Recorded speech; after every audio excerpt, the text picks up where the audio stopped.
I said to this woman, I'm like, do you have a squirrel problem? I'm like, what's with the squirrels? And she's like, oh, I used to have a pet squirrel and the squirrel died. And I'm like, well, your mother's showing me that she has the squirrel with her. She goes, yeah, because they're cremated and we have them together. I mean, who has a pet squirrel? And who has it on the mantelpiece next to their cremated mother? Exactly. Now she got a roommate she didn't ask for. On this episode of The Commercial Break. She literally tells us when we can contact her. In the agreement, it says 9 to 5, Monday through Thursday. Those aren't banker's hours. What are we doing? I got shit to say. You don't think I want to talk to people? I've been dead. I'm dead. I cannot communicate unless I use this dumb bitch. It sucks. Mr. Spirit, out. The next episode of The Commercial Break starts now. Oh, yeah, cats and kittens, welcome back to The Commercial Break. I'm Bryan Green. This is my dear friend and best friend. Happy Best Friend Day to Kristen Joy Hoadley. Best to you. Best to you, Bryan. And best Happy to you. Best Friends Day. Well, thank you. I couldn't imagine doing this with anyone else. No. Best to you out there in the podcast universe. How the hell are you? Yeah, happy Best Friends Day. I know. It's like, it's hard to describe what exactly this podcast is because I'm not sure we even know. We don't. We're making it up as we go. Yeah, we're making it up as we go. And as we mentioned on the last episode, even like at the very top of this podcast game, there's a lot of people who just they just cut and run. Yeah. Because they don't know where they're going with it. Like, it's like, okay, well, I said what I needed to say, or I laughed at the jokes I thought I had, and now it's kind of over. Pod fade is real. And lots of podcasts fade. However, Krissy and I are in constant pursuit of the next download, so we just decided to turn the microphones down and see what happens. Yeah. And I only think that kind of longevity, 370 plus episodes in, I only think this kind of longevity could happen between two best friends. I agree. Because what else would we have to fucking talk about if we didn't know each other? I know. Yeah. I mean, if we only know each other from the studio, exactly. we would, I don't know, maybe it would be like a good reality show, a friendship being born. But we just rehash all the old times. Yeah. We'd start some drama. That's right. There'd be a scandal of some sort. Oh, scandal. Speaking of scandal, Tom Scandoval is... Sandy. Yeah, I don't know why everybody's making such a big deal about this. He cheated, okay? Yeah. All right. It happens all the time. There's nothing new under the sun. I know. I think people were so invested in the relationship, I guess, when you put it out there. If it was even real to begin with, I don't know. I don't know either. I don't know what's real and what is not. But the two girls were roommates, apparently. They lived in the same house. They worked in the same building. Tom Scandoval and this other girl was behind this girl Rachel's back for the whole time. I don't know much about it because I've never seen an episode of the show. I'm only now watching Tom Scandoval do cover tunes with Tom Sandoval and the Dastardly Duo or whatever they fucking call it. What is it called? The Dastardly Duo. Tom Sandoval and the Incredibles or whatever. Remember we listened to a song he did? Yeah. And it wasn't bad. It was good. Right. It was actually good. I actually thought it was good. Now, I think it was total lip syncing on his behalf. I think they were running a track behind him. But okay, I imagine it was still his voice. Mm-hmm. He sounded good. Yeah. And then I've watched a couple of other videos and, the band's not bad. And apparently they're doing, Tom Sandoval's band is now on some tour, like an actual tour where they go to different states and they sell out different places. Not like my friend on Facebook who goes to the same bar 2 weeks in a row and calls it his summer tour. It's not your like summer in the corner tour, of dude. the Mexican restaurant. Yeah, you're showing up twice at an open mic. That's what's really going on. You're calling it your summer tour. One like on Facebook, and it's him liking it. And I'm like, poor guy. I know, but I'm rooting for him. Yeah, I am. Not going to show up to any of those shows. Are you going to go to No, show? like I said before, we put on that Patreon. I didn't see anyone showing up. I'm not going to go to Charleston, South Carolina to see somebody on an open mic night. I've done that. I've been to open mic nights. That was my teenage years in my 20s. Yeah. When you could go to an open mic night and just drink yourself silly and whatever came out of the guitar and the voice sounded good because of how hammered you were. Now I'm old enough to know better that open mics, yeah, there are diamonds in the rough, and that's where a lot of people start. But then there's a lot of noise you got to get through to get to one of those gems. That's true. You know what I'm saying? I do. Yeah. Yeah, no, back to Vanderpump, though. So I went on this girls' trip this past weekend. Vanderpump. Well, and there's a couple girls that are involved that really do like that show. And They're into it, huh? They were trying to get me to watch a couple of them, and I was like, I can't because I know myself. If I start it, I'm going to be sucked in. You're going to go down the reality hole.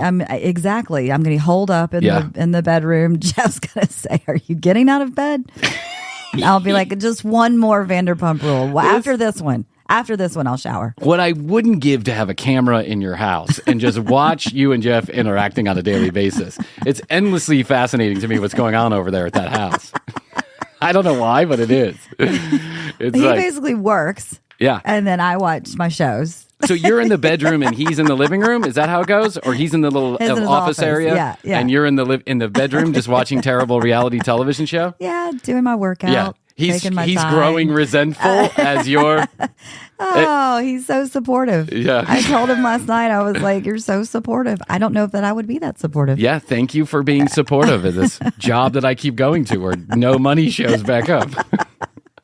He says he just wants me to be happy. Yeah, well, good for him. Yes. I feel bad for my wife because she's got to explain to people what I do.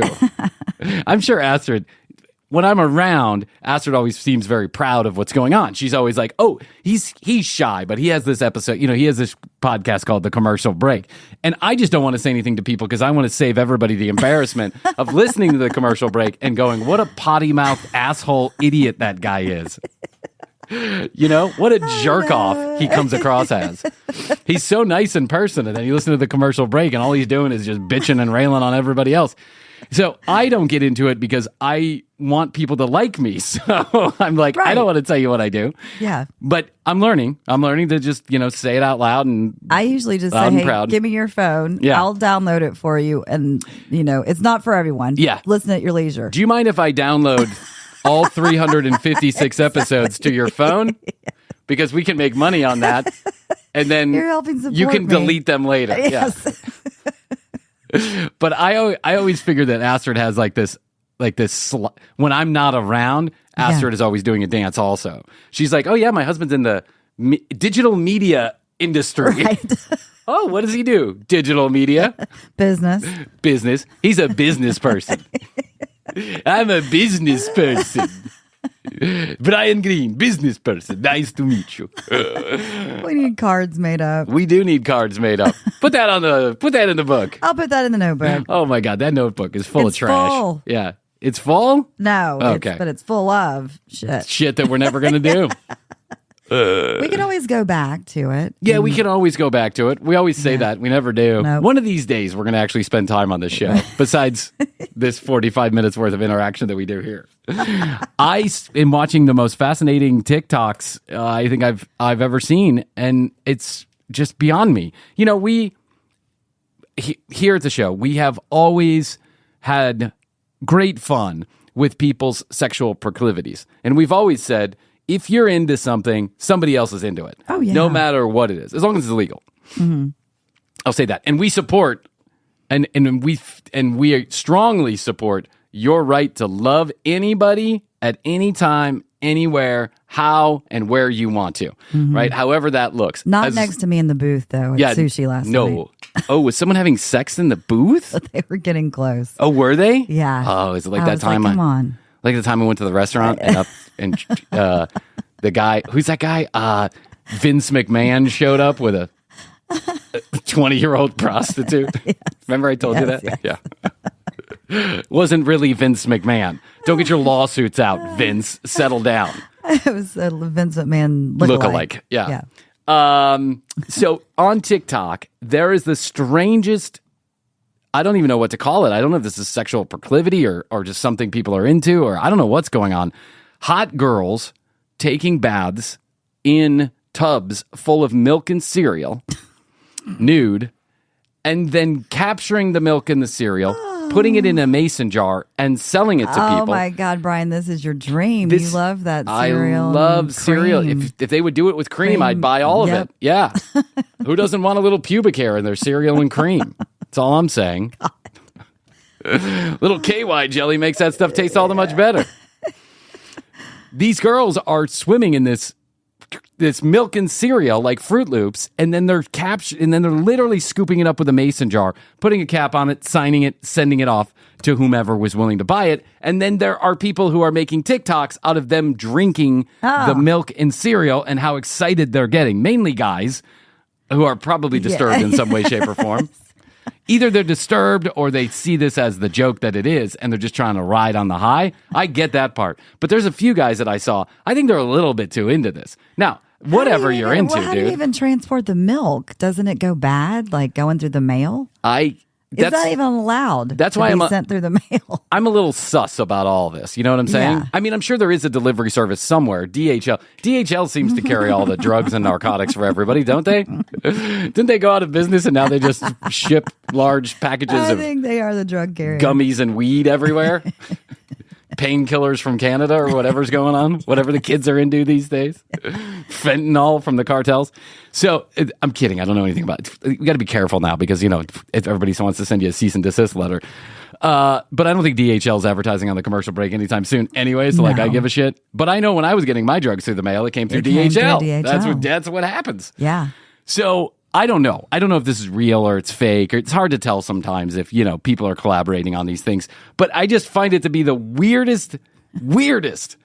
What sexual pleasure could you possibly get out of drinking rotten milk and soft cereal that's been sitting in a mason jar for days that somebody put their body in?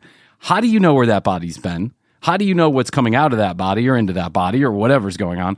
What in the world could possibly be good? How could you make the cereal taste better by putting it in a bathtub? How could you possibly do that? I get nervous when I see a fingerprint on a glass, I'm like, give me a new glass. I don't know why you would want to drink out of there.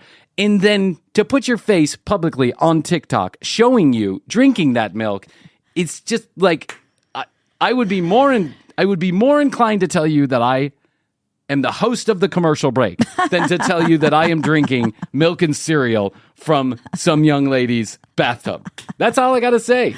Now, I will say, and let's face it, milk is delicious. I think it's delicious. It is. I do like a good glass of cold milk. I do. I don't drink it a lot, and I've just cut out the cream. No more cream for Bryan. But I do like it every once in a blue moon, especially like something sweet or chocolatey, right? But milk, after a hot minute, starts to smell like the underside of my nuts. It's really a bad smell. And because everyone here has either tasted or smelled bad dairy. It just goes bad. It smells bad. And so for me, I don't think I would derive any pleasure whatsoever out of filling a bathtub up with milk and letting it sit there for an hour while someone took a bath. But I will say this one but. If, let's say, I don't know, Emily Ratajkowski wanted to take a bath in milk, let's just say that the world we were in a totally alternate universe. Bryan was single. He met Emily Ratajkowski. I looked like Pete Davidson and had the same sense of humor. I met Emily Ratajkowski and we were sleeping together. And she said, you know what really turns me on? I want to get into a hot tub of milk. And you throw some cereal on me and then we'll do whatever. I would then and only then would I consider it. But I still wouldn't eat it. I still wouldn't drink it. Yeah. Each to their own. I mean, people have a lot of different things that they like that turns them on. Feet. I know. Farts in a jar. Farts in a jar was pretty wild. Straight up original. I gotta give that girl one thing. Yeah. That was straight up original, and you can draw a direct line from farts in a jar to rotten milk and cereal in a jar. You can definitely draw a direct line to that. That's a trend-setting girl right there. Pioneer. She's a pioneer. Now, you haven't heard a damn word from her since last year when she was, I don't know if successfully or unsuccessfully selling farts in a jar. But that's like how I have another question, just a woman question in general. Like, it's a pretty complicated piece of machinery you got down there. Yeah. Yeah. You got to get oil changes and lubes and take it in every 3,000 miles and all that stuff. So is putting milk up there really the best idea? Do you think? I don't think so. I don't think so either. I don't think your uterus was built for milk in a jar. There's good bacteria and bad bacteria, and that might throw things off. Yeah, I think that's just a case of salmonella waiting to happen. And as a guy who's had a couple cases of salmonella, I'm telling you right now, that's no joyride. However, it is a great diet. If you're looking to lose 30 pounds real quick, get salmonella. Yeah. You may die, but the good news is you're going to look really good on your at your wake. Yeah, I bet that guy that was eating the raw chicken wings got salmonella. Unbelievable. They're still looking for that guy. I just read an article that people are concerned about him. Yeah, they were like concerned about him. We had a story a number of episodes ago. I found a story where a mall had captured a video of a guy going down an escalator. He had just bought chicken. He opened the package, raw chicken. He had opened the package and was eating the raw chicken while he was walking through the mall. I know. How fucked up is that? And he was fucked up. People were actually concerned for the guy. They were trying to find him. It's like, if anybody knows this guy, let us know. I think a doctor wanted to smack his head. Be like, hey, dude, did you go to like 3rd grade science? You shouldn't be eating raw fucking chicken. I think I got my salmonella from raw pork. I think that's how I got it. Yeah. Like pork loin, it's not meant to be raw. No. You're supposed to cook it all the way through. A good pork chop at a fine dining restaurant. True. Medium. Yep. Right? It should be pink and warm all the way through. And in that situation, you could probably get away with it. Still would prefer that it be all the way cooked through, but I have had a few pork chops that have a little bit of pink in them. But I paid a lot of money for it. And because I paid a lot of money for it, I knew I could sue the restaurant if I got sick. That's correct. However, I ate the pork at a family dinner, and it's just frowned upon in general. Didn't it create a whole wave of sickness in this household? The salmonella is not contagious, so it didn't have. No, but everybody ate it, didn't they?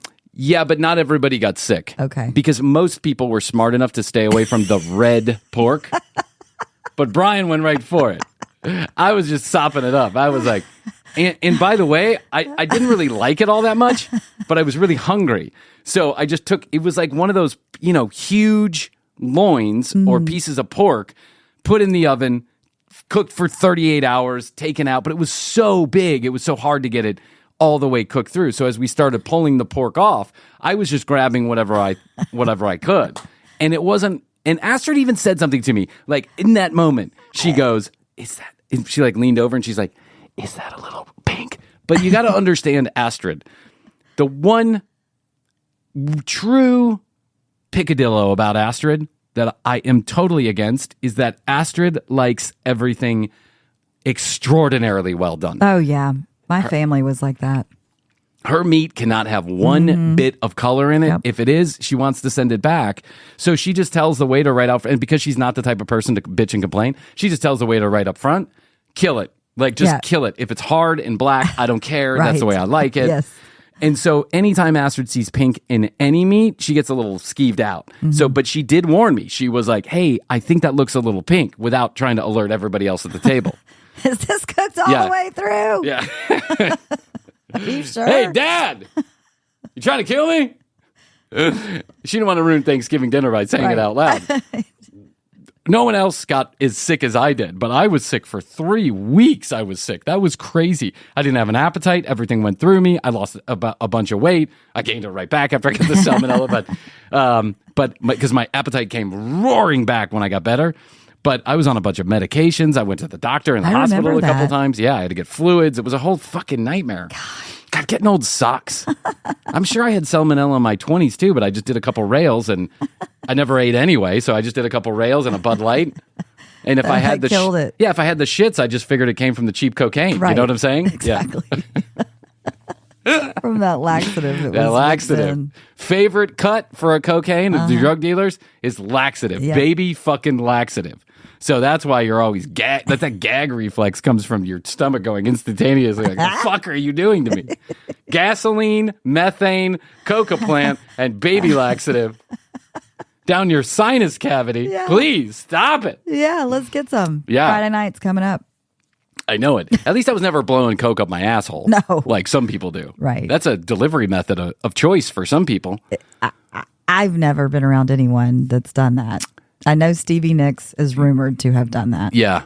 But you're at last. She said she did it. You're at last resort. That's a total last resort. Well, she had totally ripped her. Her can't even get it up. Her septum was completely gone. She literally just has a big like hole in her nose. It's like nostrils, but there's no separator there. Right. So if you look at her, you can kind of tell that there's something funky going on with that nose up there. But she has good doctors, I would imagine. Yeah. Stevie Nicks is such a bad fucking ass. She is. I love her so much. Yeah. And she just had her 75th birthday. Oh, she did? Mm-hmm. Aren't they going out and tour again too? Didn't Christine McVie just die? She died like a year ago, didn't she? Yeah, she did. Yeah. Mm-hmm. What a shame. What a great band. Yeah, what a great band. Incredible. And I've read all these different autobiographies from different members of the band, and it's so fun to just relive Compare it through their notes and- eyes, yeah, yeah, their yeah. eyes, and like piece it together. They Yeah. said this and we said this and where they came from. It's just it's a fantastic story. The 60s, 70s, and 80s rock stars just did it different. They just did it different. Yeah, you mean they didn't just get instantly famous on Well, YouTube? I'm not sure. and- Yeah, no, not on YouTube, but there were the powers that be that guided the hand. Like, I don't think Fleetwood Mac or Led Zeppelin or any of those bands got famous without influencers at the highest level Sure. choosing them to be famous, But right? it was because they were just inherently really good. Yeah, they were really good. But, there's really good musicians all around the world right now. Yes. There's some musicians, there's some people that I know that are so fucking talented, but they're in their 40s and they're still waiting for their big break. Like the guy going on tour in Right, I was Charleston. going to say in Yeah. Charleston. He's really good. He's actually very talented. Is it my favorite type of music? No, but I could see somebody getting into it. But the problem is, or the challenge is, not everybody can make it at that level. And it's really difficult, and you have to navigate and guide. This is like the conversation we had about Taylor Swift. Taylor Swift is a baddie. She's a fucking baddie. Yes. And she takes control over herself and her image and every detail of her tour and every detail of her album. And she took her power back when the record company tried to fuck her. And I applaud her for all of that. However, did she come out of nowhere, Silver Springs, Oklahoma, from some cardboard shack and make it this big? No, she didn't. She had some help along the way. What that is, I don't know, but I can only imagine, coming from an affluent family with prominent parents, that they made sure that she had the most opportunity, and then she went and ran with it. Her talent took her the rest of the way. Oh, yeah. But that's what happened too, I'm sure, with, a lot of these bands. And I'm sure there's the occasional organic breakthrough story. There's lots of them, Widespread Panic, Fish. You think anybody was looking for a Fish album? No one was looking for a Fish album. You listen to some early Fish or some early Widespread or Dead or I don't know about Dave Matthews, but any of those other bands, it's terrible. It's terrible. Yeah. Well, those are more about the communities, too, that kind of grow around the bands. That's and then right. Travel around, and it becomes more about, oh, hey, I saw Bryan, and hey, you live in Texas and I live in Georgia, whatever, and we see each other and we meet up Yeah. at the show. That's right. The communities take them to the next level. And those communities are super organic, right? People talking to other people, sharing like-minded ideas and like-minded musicians and Sharing all this other drugs. stuff. Oh, yeah, for sure. And I do think that drugs is such a big part of that story. Like when you watch that Grateful Dead documentary on Amazon Prime, it is a beautifully orchestrated documentary. And part of why I think it's beautiful is they focus on the things that were really important in that story, which is drugs and community. Because those are the two things that made the Grateful Dead the Grateful Dead. And they didn't shy away from sharing that the Grateful Dead, Jerry Garcia really being the ringleader, and Mickey Rourke, or whatever his name is, Mickey Hart. Mickey Rourke. Yeah, absolutely demanding that there be copious amounts of drugs around at all times. Yeah, well, that's when the drugs were really kind of forming into society, too. Yeah. I mean, can you imagine being at the beginning of the LSD movement? I can't. I read Everything this. was new. I read this in a book. This electric Kool-Aid acid test. Oh, yeah. Okay, so for those of you that don't know or don't care, the Grateful Dead, San Francisco band, Haight-Ashbury is becoming this mecca for quote-unquote hippies, kids that are basically disenchanted with the war efforts, disenchanted with the government, disenchanted with college, disenchanted with everything, being under their parents' thumb. The man. And they have this idealistic view, like most young people do, idealistic view that we can just go somewhere else, live the way that we want to. Everything's all about love and all that other stuff. Now, reality will hit you in the face eventually. It's those same people that were in Haight-Ashbury that are currently destroying the earth, but that's okay. It becomes about money at some point, right? The yuppies then become billionaires, then they just kill us all with their AI, with their chatty GPT. But anyway, so the Grateful Dead has a house in the center of Haight-Ashbury, and they start they're really the nucleus. Yeah, the soundtrack to this, right? What's going on? They would shut down the street and have street parties, and the Grateful Dead would play for hours and hours and hours, noodling around in the most terrible ways. But people were all fucked up, so they didn't care, and they were having fun and having sex and running around topless and all this other stuff. So when LSD started being manufactured by Ken Kesey and some of these other people, and Timothy Leary and all this other stuff. When that started hitting this subculture that was going on in San Francisco, they held a series of parties where the Grateful Dead really started to take hold, and that was called the Electric Kool-Aid Acid Test. And these were parties where the Grateful Dead would, and other musicians would get up and play for days. Because what they would do is they would take Kool-Aid, dump a bunch of pure liquid LSD in it, and then everyone would just go out of their minds for days. And the Grateful Dead would get up and play for a couple hours, and they would take a break and take some more acid. And different people would step in, and it was just a big, huge party. It was a huge party. There's video of this if you can find it online. There are many stories to be told. There's a lot of information about this. It's well documented. But the part that gets me every time that I think about the electric Kool-Aid acid test is that a normal hit of blotter acid paper, and I don't know the actual numbers. I'm just saying this is just for storytelling purposes. Let's say it's 1 microgram per hit, per little tiny square of LSD. Yeah. And that is how they make those pieces of paper. It's blotter paper, and they just take a dropper and they put it on all the little squares. The Grateful Dead. So if that's 1 microgram, if you were to take 2 hits, 2 micrograms, you would be good for 8 to 12 hours, and you would be in outer space.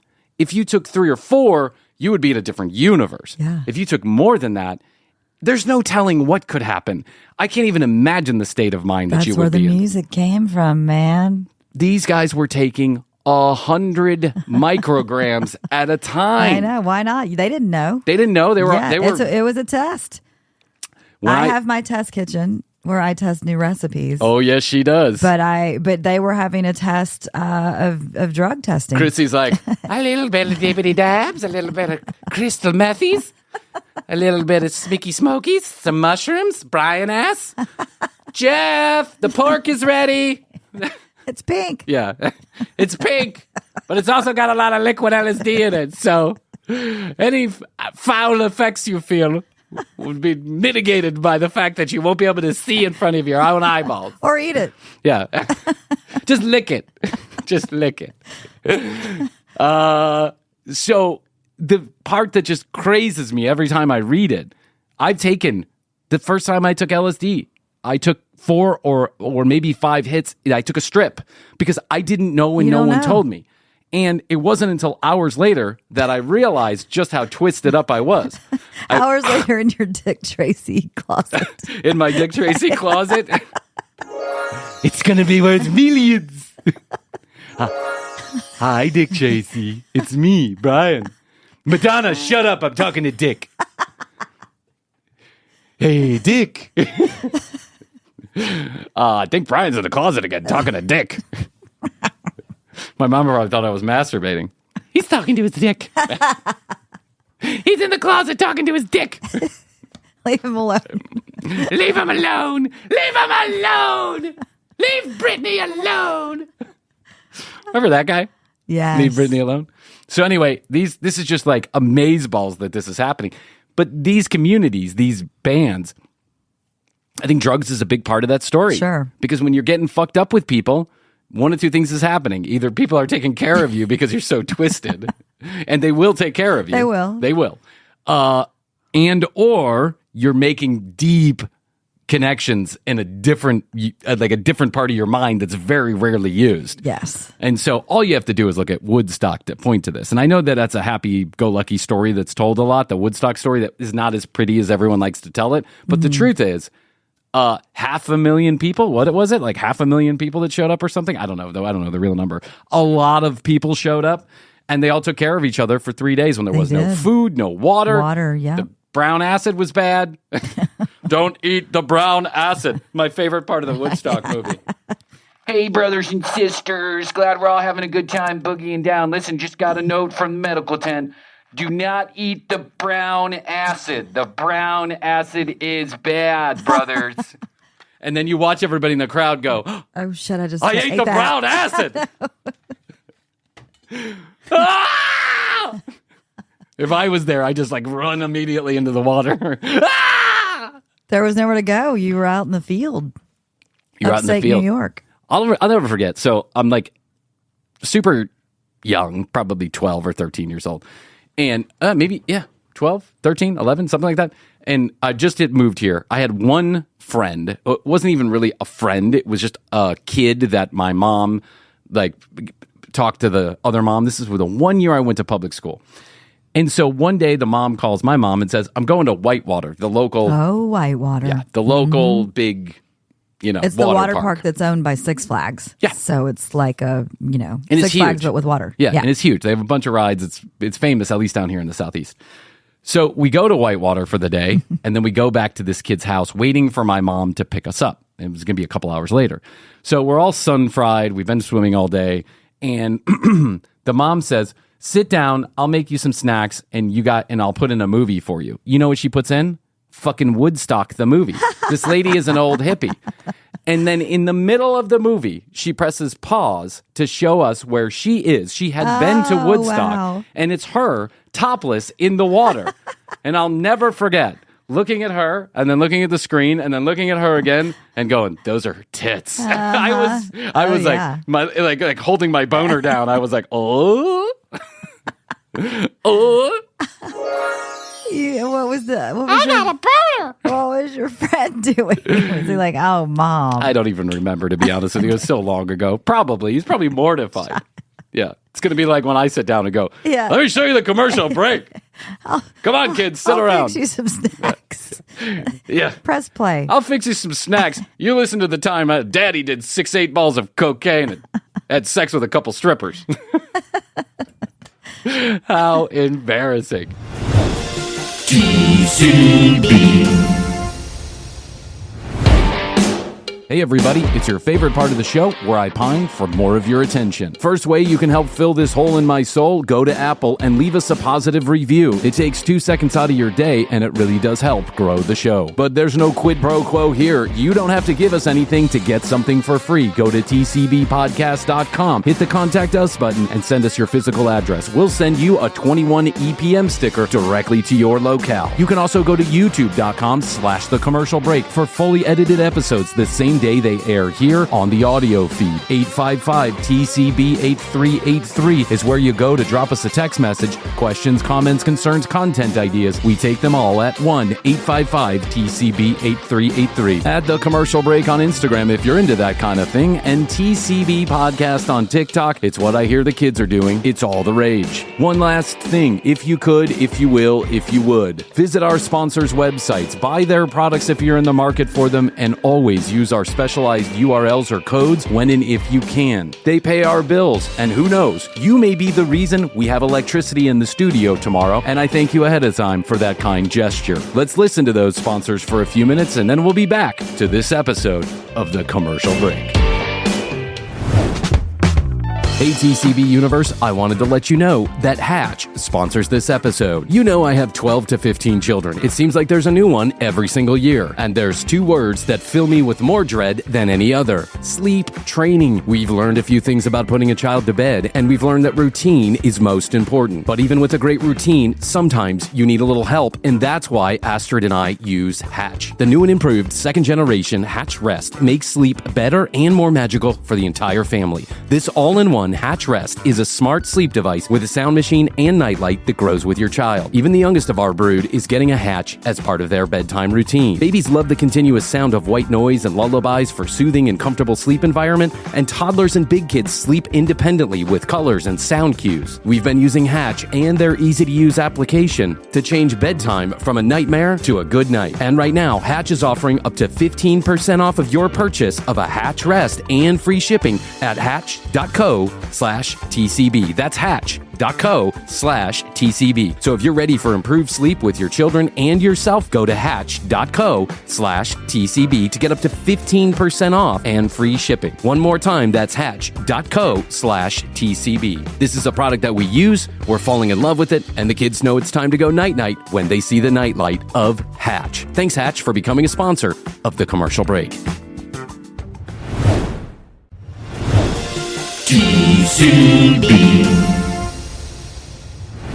So the last 2 episodes, we've been digging into the Theresa Caputo origin story. And I say origin story. I don't even know. I think it's just her just bullshitting. I don't even know what we've learned.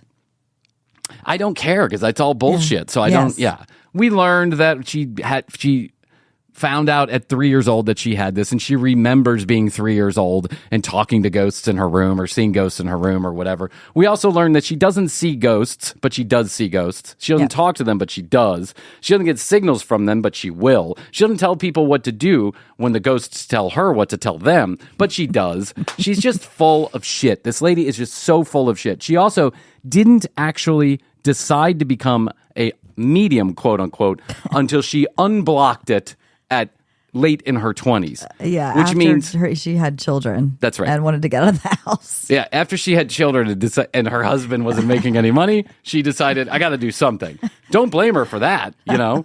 And listen, $5 psychic readings, okay, all in good fun. You know what I'm saying? Who's that lady on TV? Like Miss Cleo? Yeah. Miss Cleo? Okay, I get it. If you're calling up Miss Cleo, you either really believe in this stuff or you're just hanging on by a thread and you need someone to talk to. Mm-hmm. But telling people that you see and talk to their loved one, their dead loved ones, and that they're giving messages through there is, to me, an extraordinarily painful thing to do to people, and it's not true. How do I know it's not true? Because she is doing a time-tested, age-old gypsy carnival. It's a gypsy carnival type parlor trick, which is called a cold reading. You ask extraordinarily generalized questions like, has anybody in the audience ever owned a watch?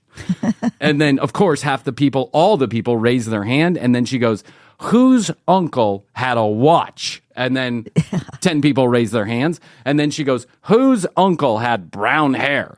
Because he's farting on me, and that's a sign he had brown hair, whatever Theresa's bullshit is.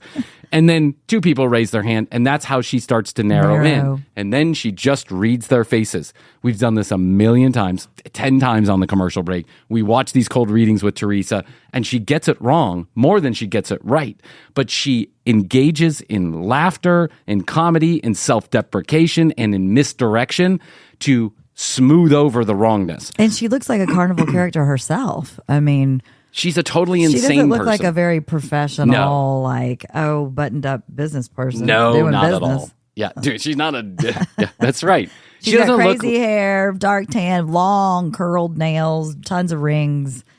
If you met this lady at a bar, you wouldn't trust a fucking word she said. Right. You'd be like, this lady's a Looney Tune. And she calls herself an empath, but she's far from empathetic, in my opinion. But that's just my personal opinion. You can disagree with me, and that's okay. We don't have to agree on everything. But we were into her origin story. We decided to go 3 for 3 on this. We're going to see it all the way through. Krissy, I was trolling on the internet. As you do. As I do like to do. Let's finish this up so we can move on to other things. Okay. I'm just kidding. I actually have a lot of fun and with we Theresa. have Barbara. From Shark Tank.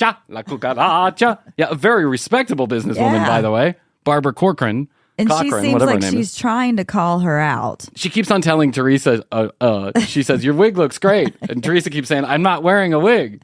And she's like, well, it looks like you're wearing a wig. So I imagine that Barbara is doing this because that's what celebrities do. They glad hand each other. So Barbara is trying to pull some audience members away, from Theresa into the Barbara Corcoran world. But at the end of the day, I don't think that Barbara Corcoran likes Theresa. I think she's doing this under duress. Yes. Okay, here we go. Let's listen to some more of this origin story. Barbara Corcoran doing the interview with Theresa Caputo. Office for your show. Oh, let me back that up a I second. don't know why, too, that Barbara's talking so low. And then all of a sudden it booms out with Theresa's voice. Here's the problem.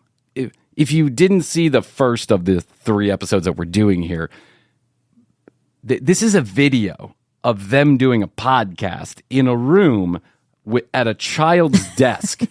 They are literally sitting almost on the floor. They're sitting in tiny children's chairs with a tiny table that's low to the ground. What I think is going on here is that the microphones are actually not connected to the audio. We're just picking up on the microphone in the video camera. Oh, okay. So that's why it sounds so far away. And I've actually raised the volume to try and smooth that over a little bit. But Do you remember you were in my office for your show? and you were feeling the spirit of both my mother and father here.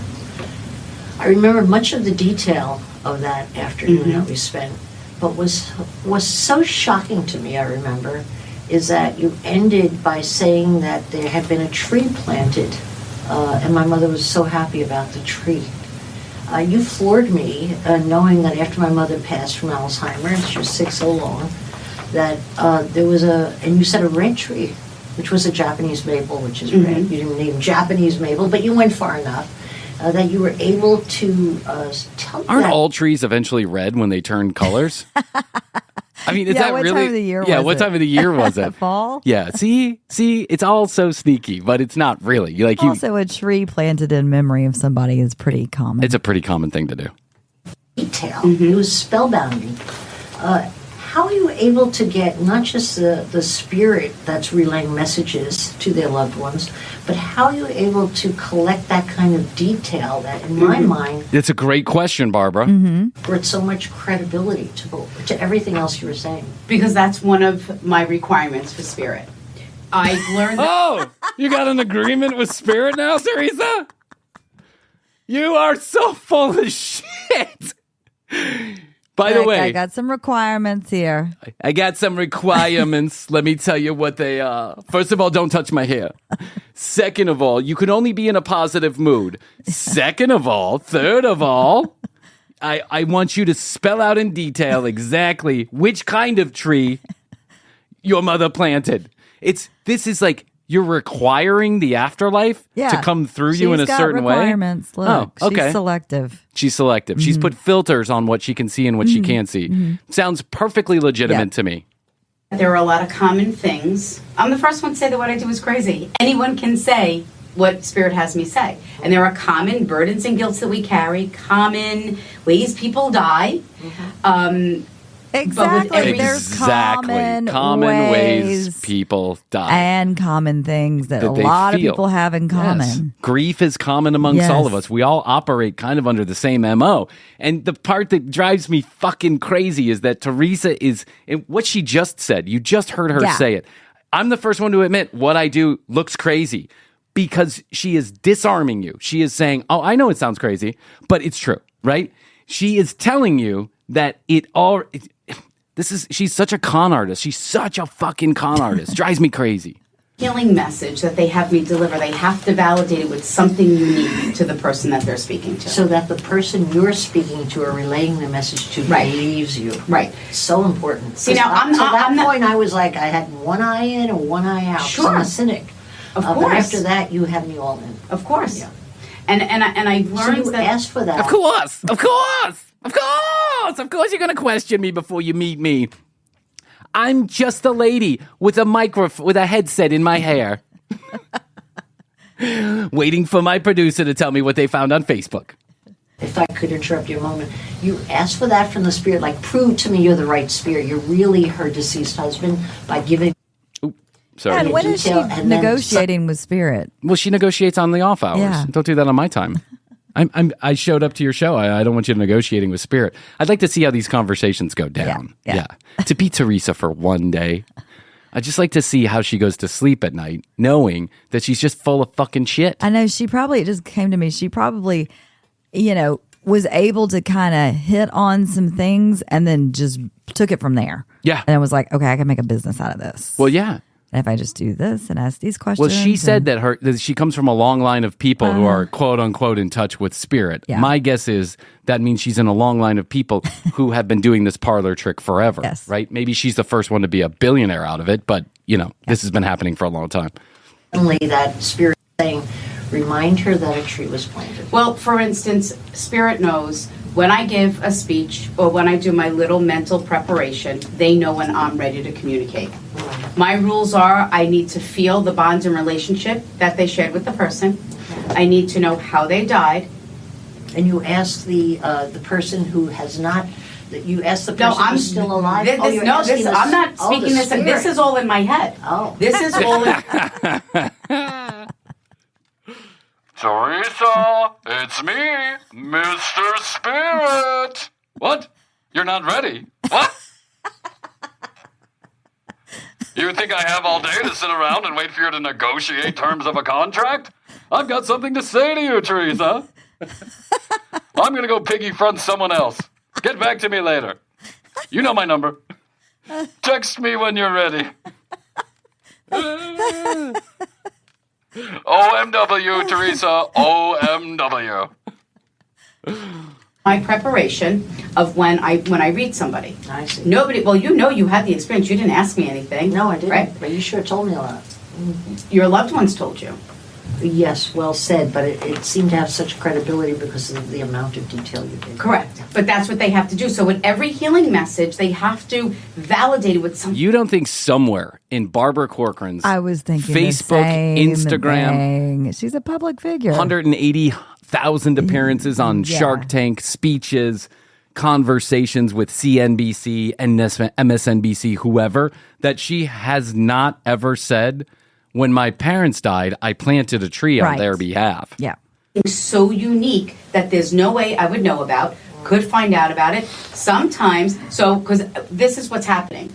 I'm on the cusp now of trying to do an interview with you, right?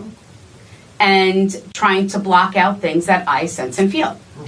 Because this is also what happens.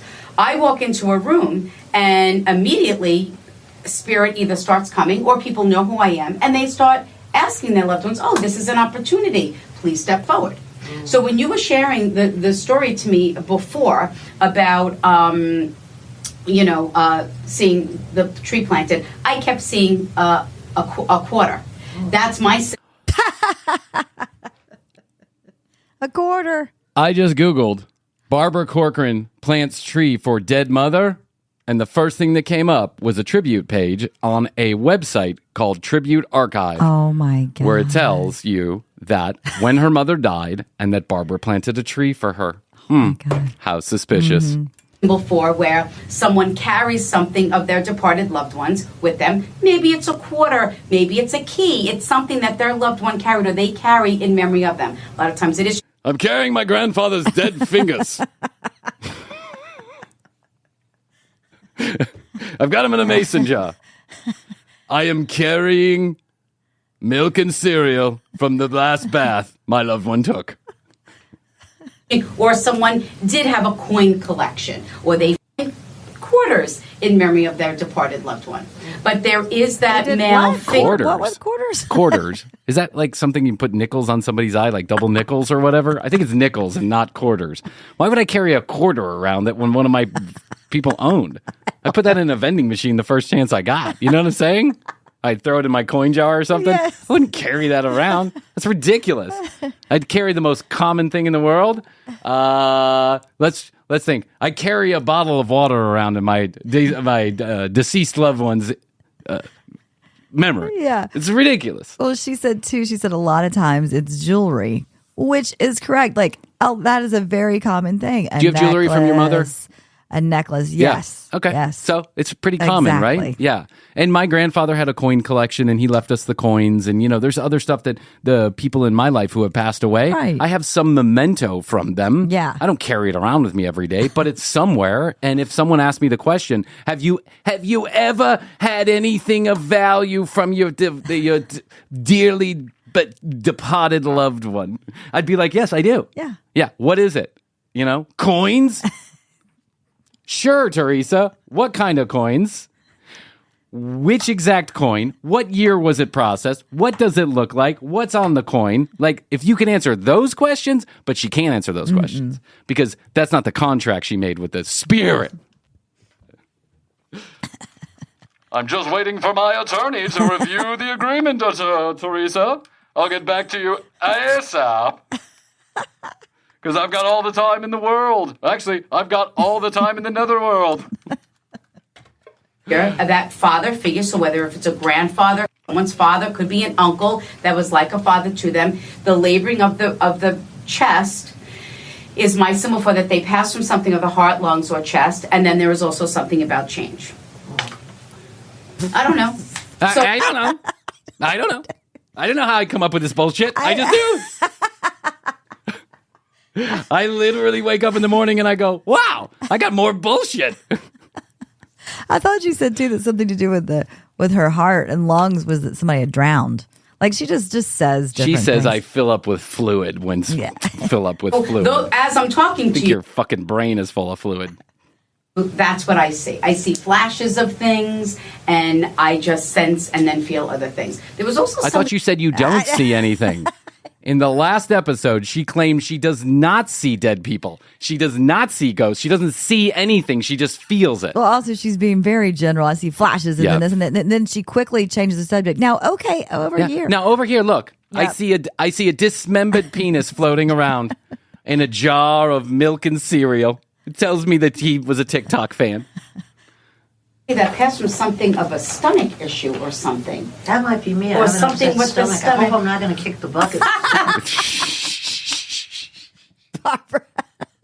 That might be me. That might be I have me. an upset stomach. Yeah. What if Barbara just fell over right there?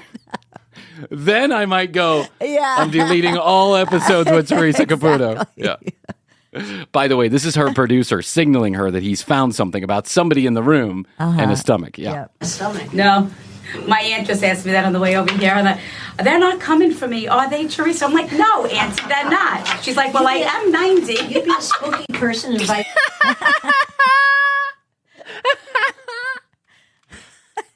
Teresa, I just got a phone call from the other spirits. We are not in agreement with your agreement. And by the way, every time you laugh, a spirit dies. It's a double death, Teresa. Stop with that cackling. Or a casual dinner, Frank. Did you get many invites? No. That's why I have no friends. They're all dead, Barbara. 1 second. I'm sorry. Just, Is it my hair? no, your hair's perfect. Oh, I'm sweating. Whew. Yeah. Yeah, I bet I'd be sweating too if I had to exactly. answer all my bullshit. And by the way, what a poorly edited video. They've got producers running in and And fixing look how hair. tall he is. I know. Because they're seriously on Look at these his low knees. chairs. Yes, you have to see this. YouTube.com/the commercial break. You have to see that they are actually sitting in children's chairs because there's a man that just ran in to fix Teresa's microphone, and the table is at his shins. It's a 1 foot table. No wonder she's sweating. She hasn't sat in a table like that since she was in 3rd grade. Oh, my Not God. be problematic. Do you want to run your fingers through my hair, Barbara, to prove that it is not a wig? I want that on camera, Good sense of actually. humor. I do. I love All right. the fact Barbara goes, no, I just want to get done with this interview. that people think that I wear a wig. Sorry. Back. We're okay? Yeah. Teresa, how do you get alone time? How do you find peace? How do you click off and just Part of the honestly agreement. have a normal... She literally tells us when we can contact her. In the agreement, it says 9 to 5, Monday through Thursday. Those aren't banker's hours. What are we doing? I got shit to say. You don't think I want to talk to people? I've been dead. I'm dead. I cannot communicate unless I use this dumb bitch. It sucks. Mr. Spirit, out. A normalcy of any kind in your life. I'm just starting to learn that. How do you do that? I started by starting to really take care of myself. It's a hard thing because I think we look at things as a selfishness or being selfish or self-absorbed, right? And I've learned that I deserve quiet time. I deserve peace. And I think Spirit also realizes that also. Because along with everything, because I'm always channeling, whether I'm filming for Long Island Medium or doing a live show, I'm always channeling. I'm Must be always exhausting. Whenever I'm Oh, my making God. money, Yeah. it's open for business. Whenever I'm making millions of dollars, I say it's selfish of me, but I just have to learn to have some quiet time. And that's why I only stay at Ritz-Carlton's. She does, by the way, only stay at Ritz-Carlton's. That's the word on the street. She has 2 assistants, and they're the only people that can touch her clothing or her hair. Well, of course. I mean, you've got to have one person that's doing your hair strictly. Yeah, strictly, because you're putting headphones in. Yes. And so you to talk to your producers. Yeah. Exhausting. And it's interesting on how over the years Spirit has learned how to kind of step aside a little bit. Because they're you not. needed it yourself. I need So it. you dictated that with your own thought. I I think needed that. I What needed did it. Barbara say? You dictated that. You dictated that. Yeah, what does she tell her? Dead dad? She can't come around anymore? Dad, I'm sick of you. Shut up for a second. But then, Teresa, I told you not to get involved in this shit. Now what are you going to do? Now your TV show is canceled. Your husband's left you. What are you going to do? I saw it and realized that it was becoming very taxing. I make what I do look very easy. It's the hardest thing that I have to do. Oh, don't pat yourself on the back, Theresa. What humility. To feel someone's emotions, a pain, a sorrow, a loss, and a grief, and then in the next moment have me do something to give them the gift of laughter. That is another thing that I require them to do. Because that is the best medicine for the soul. You mean you require that the spirit give you something funny to get their loved ones? Oh, my God. Oh, my God. I just wish I could go to a Theresa Caputo show. Just have one of these buttons. I think we're banned. We're definitely banned. Oh, we are never getting into a Theresa Caputo show. And as much as I'd like to think that we could get somebody else in there, I think these producers are probably well versed at all the tricks of the trade at this point on who's coming in, who's coming out. When you sign up to go to a Theresa Caputo show and you buy tickets, you can be almost assured that they are doing a background check on you, at least a cursory one, right? To see if you've ever talked about her, posted content about her, whatever. Laughing about. Or just to smile. Yeah, of course. It's the greatest gift. But then how do you really chill out? In other words, what would be, give me a picture of how you chill out. You have a whole afternoon where you don't have any spirits visiting. Sometimes I'll just sit and I'll just binge watch like Friends. You're not on the couch next to you. No, then Ross and Rachel break up, Theresa. Can we talk now? Info for you, Theresa, while you're binge watching Friends for the first time. Friends reunion sucks. It did suck. It did suck. Yeah. I mean, it was like a walk down memory lane, but who cares? Yeah. Oh, what is she doing? She's drinking water through a straw? Yeah. Do people do that? She does. That's weird. That's why we can edit. Thank God. See that? Yeah, that's why you can edit, but you didn't. I know. We have some kind of raw footage. I know. I need to text to Barbara, and if I had her phone number, I needed to text Barbara and say, I can help with this. But put me in touch with Theresa, and I can help you with your editing. Yes. Just sitting, I'll just literally go in my bed and just lay down and just close my eyes for fun. Not take a nap, but just kind of, think about things that I want to accomplish or just kind of let go of anything, any type of stresses, even if it's just for 2 or 3 minutes. And you just taught yourself that I recently. taught myself recently. And what caused that to happen? Why that life change? It's a big one. Because it's important. I realized that it's important. After losing my grandparents, my grandmother was just gone 10 years, my grandfather 5. My life was so busy and hectic and crazy. And realizing with me being away, how important, family is and how important Barbara's can't shuffling papers. Yeah, Barbara's shuffling papers because she's as bored as we are. Because the truth is, no one cares. All right, I think that's about as much as I can take of Miss Theresa Caputo. Theresa Caputo. We binged it. We went there. We saw it. We bought the plane tickets. Yeah. I got the T-shirt. I'm done with it. Next time we see Theresa, it's going to be in her natural environment, cold reading somebody. So, but we'll give it a little breath because 3 episodes in a row is I just enough. was trying to picture Theresa coming out of a pool, with the hair down, slicked down. Yeah. Oh, it's the whole thing. Yeah, I wonder if anybody has any pictures of her with her hair undone. I mean, I think she's got some videos, Instagram videos, where her hair is not done up like that. Oh, okay. Well, yeah, because she doesn't have headphones in. That's true. She doesn't have invisible ear. Ultimate ears in. That's right. Speaking of ultimate ears, I'm going to get some of those. Mm-hmm. We'll talk about that later. So I don't want to ruin what little hearing I have left. I'm just blowing out with these damn cans. All right, listen. I don't know what else to say. Buy Bryan's cream and cereal bathtub mixture at tcbpodcast.com. You can also get your free 21 EPM sticker. We're sending them out to you via the web for free. Go to tcbpodcast.com, hit the contact us button, send us your address.